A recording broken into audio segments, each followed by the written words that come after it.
Hello and welcome back to My Own Worst Enemy. We are ready to start a new year. It will be 1937 in Triumph and Tragedy. And so we've already advanced the year marker to 1937. And then over here we have the phase season marker is at the start of a new year as well. So the next thing we would do according to the sequence of play is we would do a victory check, but it's way too soon for that. And then the next thing, of course, would be to shuffle these discards back into these decks and prepare these decks for the next turn. So I'm going to do that.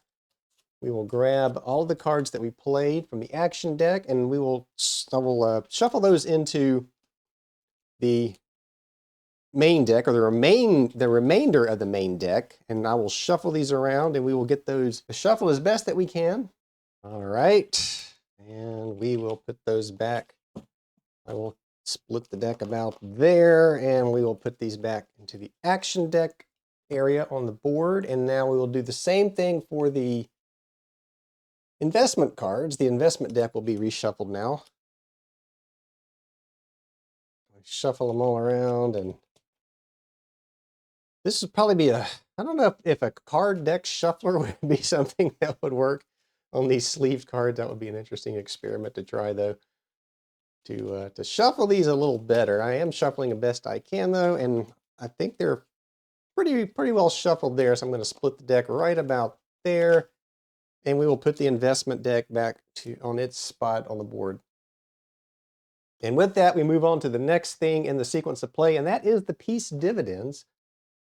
So you'll remember that we will pull one peace dividend for each of the powers, and that will be their victory points earned for remaining at peace in the previous turn. So there were no declarations of war, violations of neutrality, no battles. So everyone will get a peace dividend here. So let's start with the Axis first. I'll reach in here and grab one, and Axis receives a 0. That's 2 zeros for the Axis, so that things are not looking good peace-wise. Victory points for the Axis, and now we'll grab one for the Western allies, and they get a 1, so they received another 1. We're getting doubles for these powers.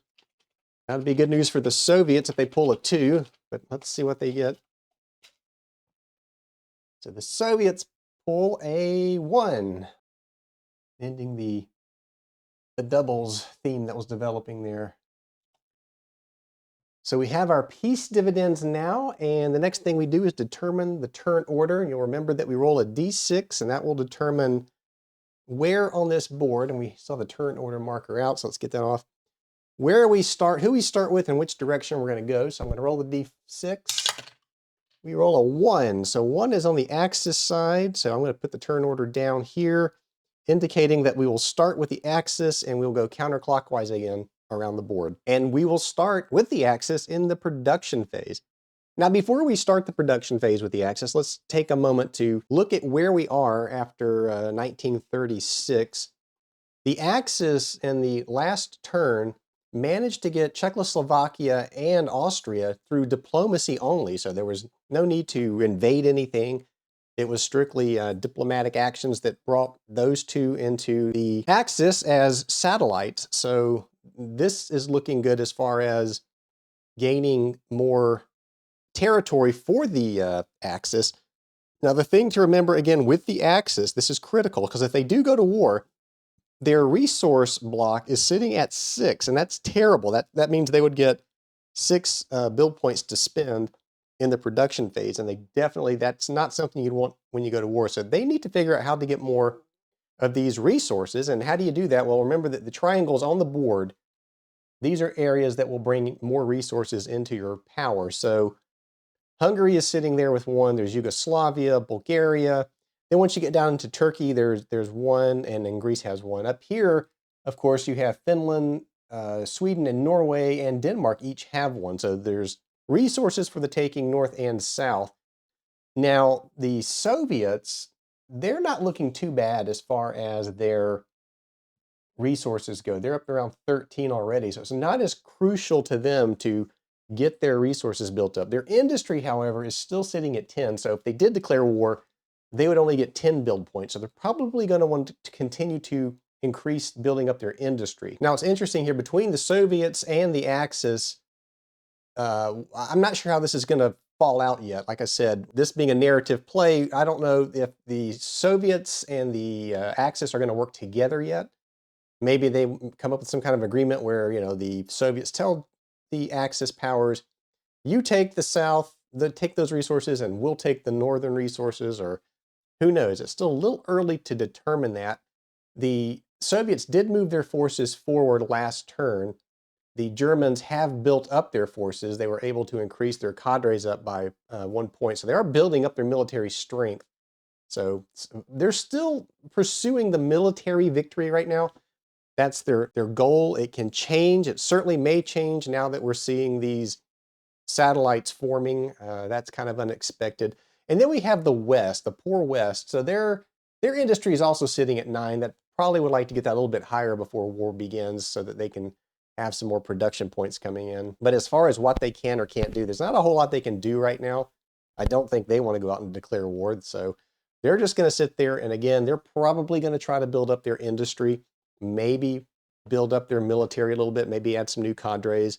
We will have to wait and see. So let's go ahead now and start with the Axis in their production phase. So the Axis resources don't count, they're at peace. So we're looking at the lower between population and industry, and its population's at 13. So that's going to give them 13 points to use. So I'm going to take our D20 and show that that's at 13. And so I think, like I said, the Axis is going to want to concentrate on diplomacy again, since that was so successful. So I think they are going to actually spend 7 of these points on action cards. So that's going to take this down to 6. And they're going to get 7 action cards. So 1, 2, 3, 4, 5, 6, 7. So that's 7 action cards added to their hand. Their current hand size is 7. And then I think they're going to take 3 investment cards. Well, no, I think they're going to take 4 investment cards. So it's 1, 2, 3, 4 investment cards, leaving them with 2 production points to spend. And I think they're just going to build up cadres. They're going to increase 2 of their cadres by 1 point. So we're going to increase this infantry unit to 2 and this infantry unit to 3. And that is going to do it for production for the Axis. So the current turn marker will now proceed to the Soviets. Now the Soviets have an industry of 8 and a population sitting at 13. So we take the lower of those and it's the industry marker at 10. So they're going to get 10 production points. So I'm going to grab the D20 and show that they have 10 production points to spend. And again, here, they're going to want to build their industry up. So I think they're going to probably want to buy more industry cards than not. I'm going to say they're going to buy 7 of these industry cards.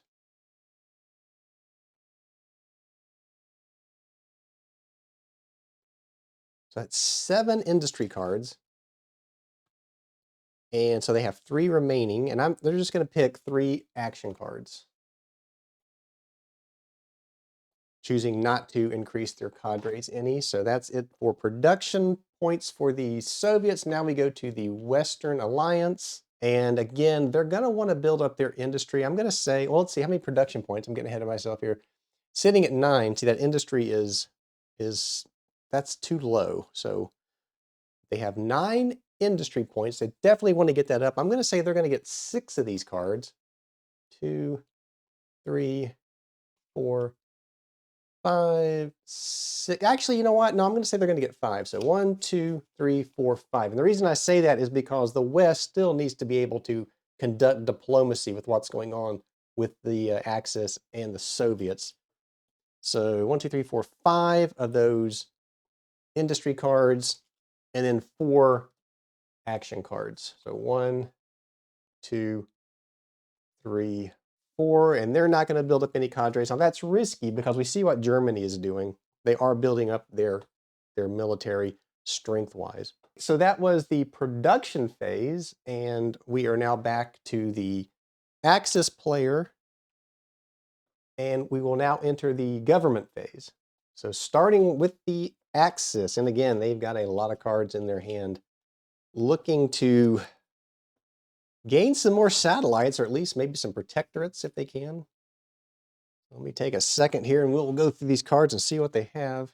And so one thing I'm seeing right off, they have two of these cards that allow them to pair with science cards, but these are not useful. These are for 1940 and 1942. We're in 1936. So the Axis is going to play both of these cards for their factory values. So that's 5. It costs them 5 to increase their industry, and they're going to do just that. So they're going to burn these two cards and increase their industry to 15. So that's the first time they're doing that. I'm just going to rotate that to show they have done that once. So that is the action for the Axis. Now we go to the Soviets.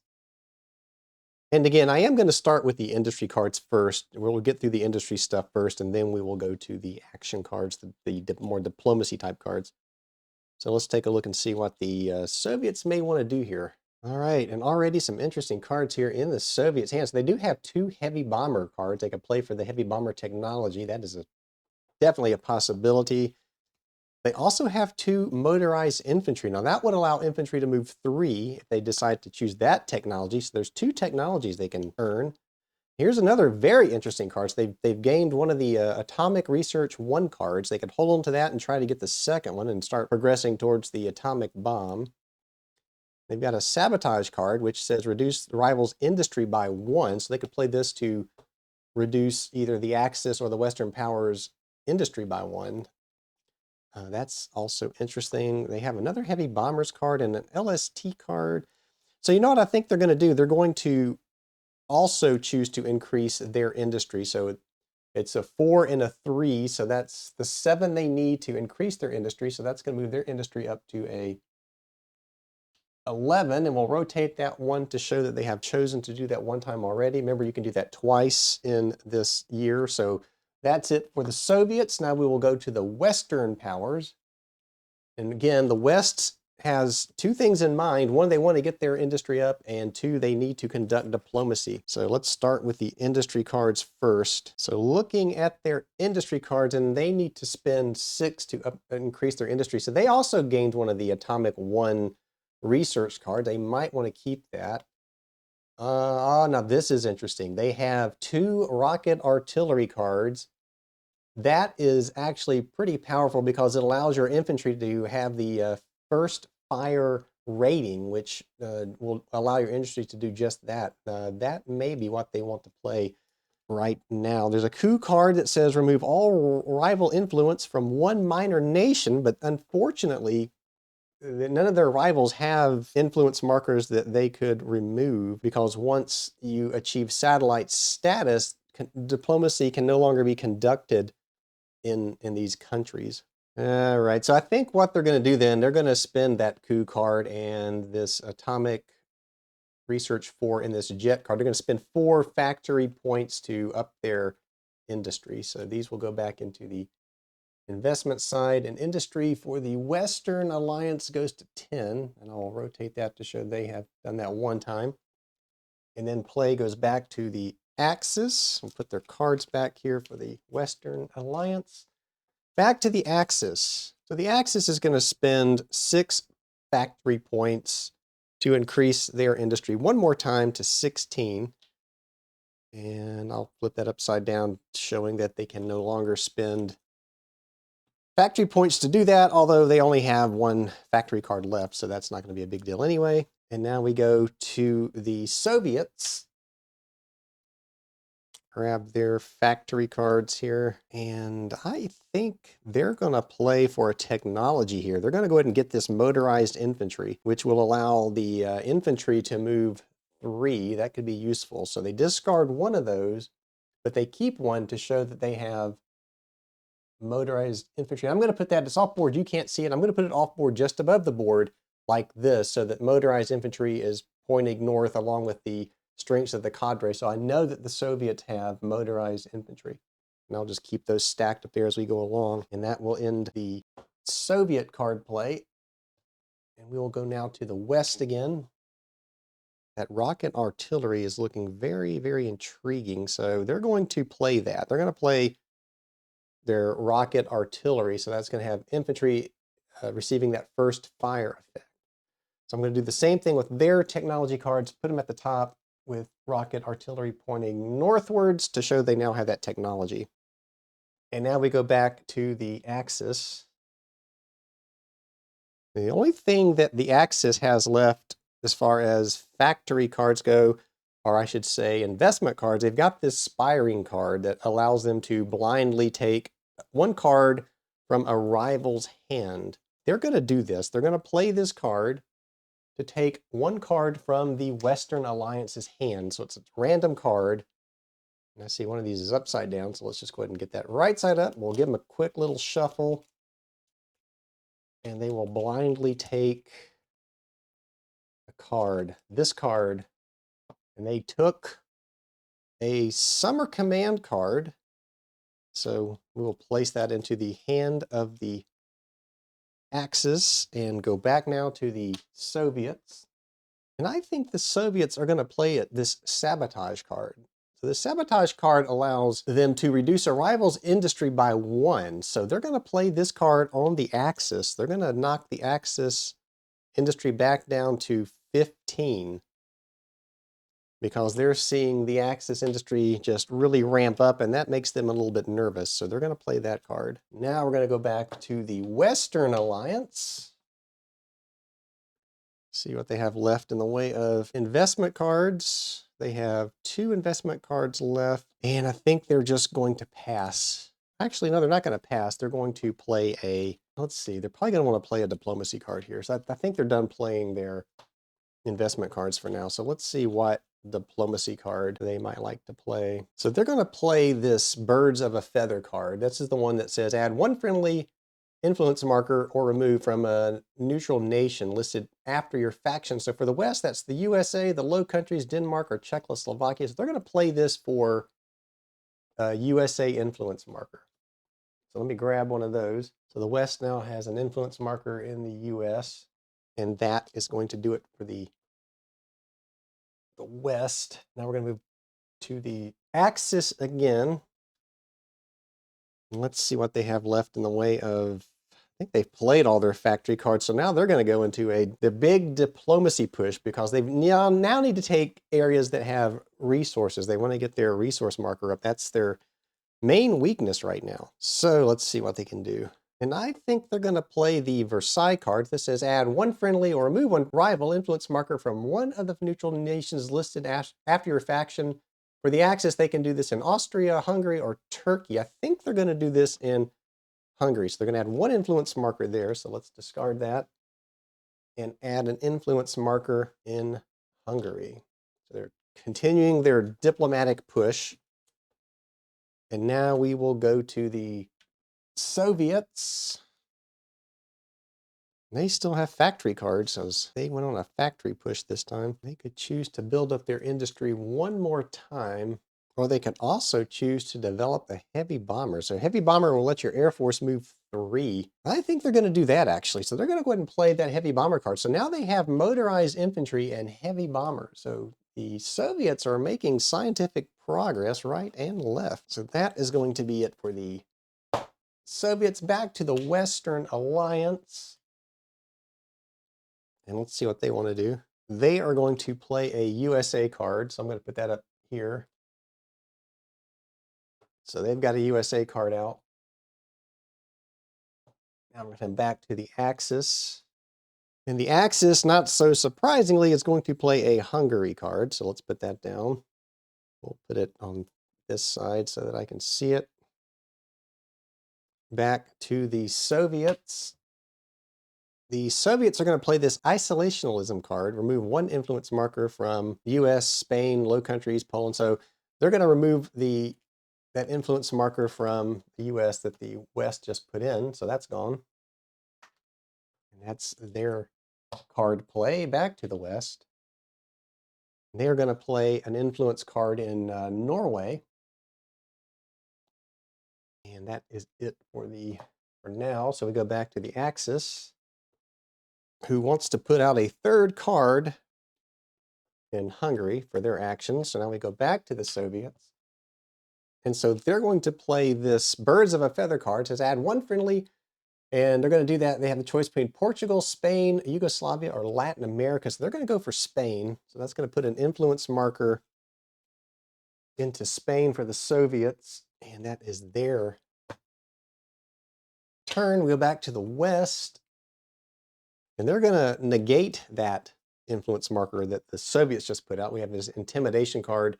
Add one friendly or remove one rival influence marker in any neutral nation adjacent to friendly controlled territory. So they're going to get rid of this Soviet marker that was just put out. Back to the Axis.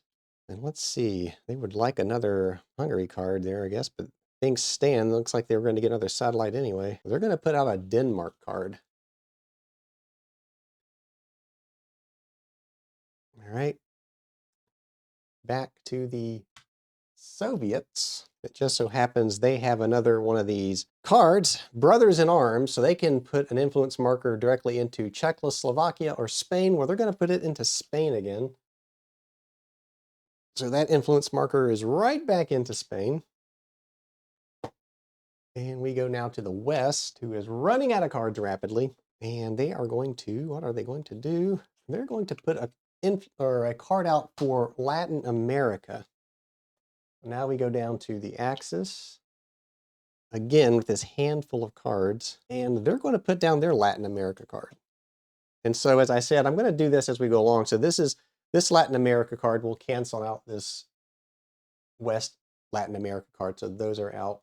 And then we go to the Soviets, and they have a Ties That Bind card. Again, that lets them put an influence marker in Spain or Yugoslavia. So they're going to put that in Spain. And they now have 2 influence markers in Spain. So the communist revolution in Spain is taking hold. Back to the West. I have to say, I really like the way that this early diplomacy stuff works in this game. I might like it more than I do than what's in Cataclysm. I'd have to think about that, though. So the West is going to put out another Norway card. Come back now to the Axis. And they're going to put out a Yugoslavia card. Back to the Soviets, and they are going to pass. So back to the West, and the West is going to pass. So to the Axis is going to play a Norway card, so that's going to eliminate one of the West Norway cards. So we go back to the Soviets are going to pass, the West is going to pass, so back to the Axis. And the Axis is going to play another Denmark card. Back to the Soviets who pass, back to the West, they're going to pass, back to the Axis. And they are going to play, things are getting interesting now, they're going to play another Denmark card. And back to the Soviets, they're going to pass, back to the West, they're going to pass, back to the Axis, and they are going to pass. So that is going to do it now for the first part of the government phase. And now we look at what we have left over as far as influence goes. We'll start up here with the West. They will get an influence marker into the US, and they will get one into Norway. And those get discarded. And this is their cards that they have remaining in their hand. And the Soviets had none, and the Axis have a lot. So Denmark, they have 3 cards out for Denmark. That is bad news for their rivals. So Denmark is going to become a satellite of the Axis. So Denmark is now has a Axis satellite marker in it. And so for Yugoslavia, well, let's go to Hungary because there are 2 cards remaining for that. So that's going to give them, well, that's going to give them Hungary now because they already have an influence marker there. So 2 more go in, which makes this now a satellite. And then one's going to go into Yugoslavia. So that is down here. So that the diplomacy push for the Axis really paid off there. And so I need to go now, and I should have done this as I went along, but I'm supposed to be keeping track of their resource additions and subtractions. So for the US, it's now a protectorate, I think it is. No, it's an associate. So for one influence, it is an associate. So it says that faction has exclusive use of its pop and resources. So for the US, that's going to be good for the West. So there's 4 resources, and then there is a subcapital worth 2 population, it looks like. So we are going to take let me reset all these industry markers because we are done with that.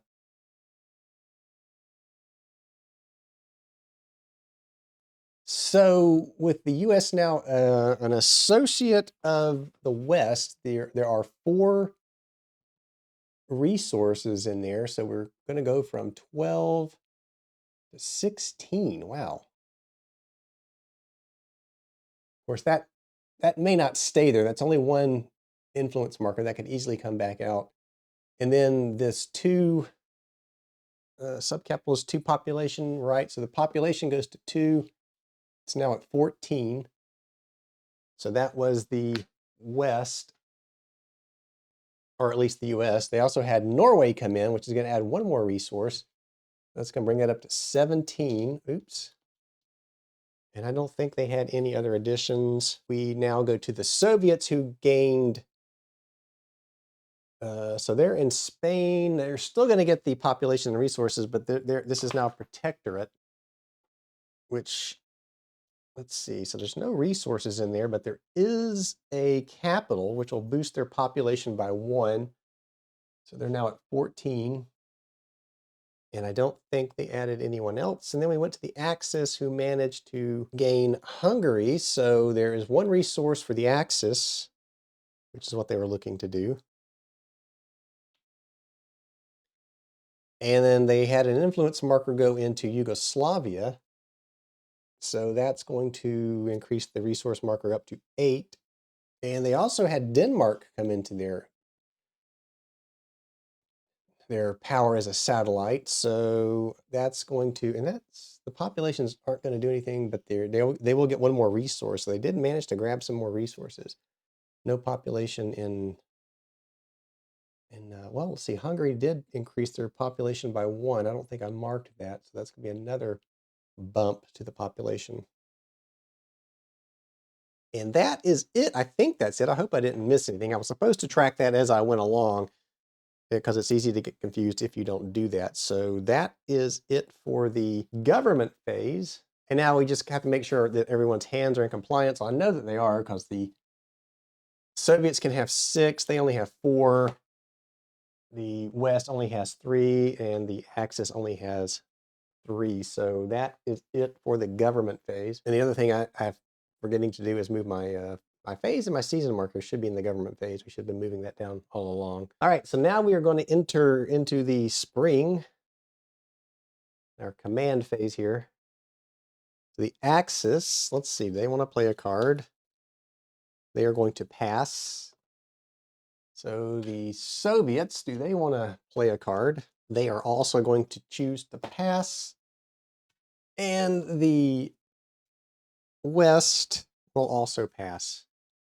So with that pass, that's going to take us into the summer phase, where we will go to the Axis first. And I just realized, let's back this up again. I keep getting ahead of myself. So when these became satellites of the Axis, I should have added the musters for those. So when you muster, remember that you get a cadre. So Denmark has a muster value of 1. So the Axis should have received a cadre of value 1. So they're going to put an infantry in there, value 1. So they should have been able to do that. And then they were also able to take Hungary down here with a muster value of 2. So we should have put a level 2 cadre in there. And we are going to put an armor unit at a value of 2. So, and then that is it as far as satellites go. So I just forgot to do that. So back to the summer phase. They are just going to pass.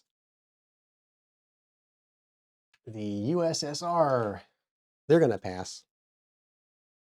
And the West, They're going to pass. So that is it for the summer phase. We're not worried about blockades yet, so that takes us to the fall.